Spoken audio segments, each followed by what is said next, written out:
Welcome back, everyone.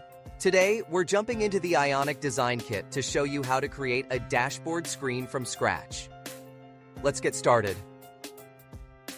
On the left side of your screen, we're working with code snippets straight from the official Ionic documentation. In the center, you'll see our custom layout created with the Ionic Design Kit. And on the right, a phone emulator displays the real-time results as we go along. Feel free to pause the video anytime to catch all the details.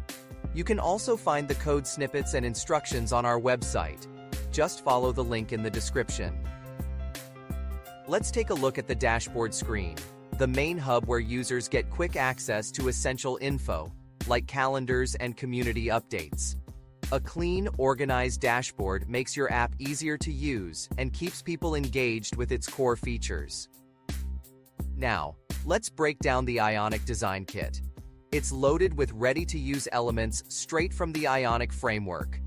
Designers can drag and drop components, while developers get easy integration without a lot of extra coding. It's all about saving time and making the workflow smoother for everyone.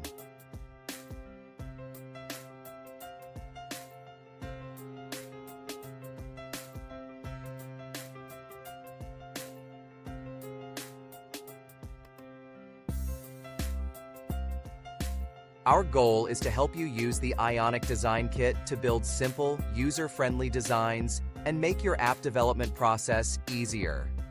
So, start exploring, keep creating, and let's make development as smooth as possible.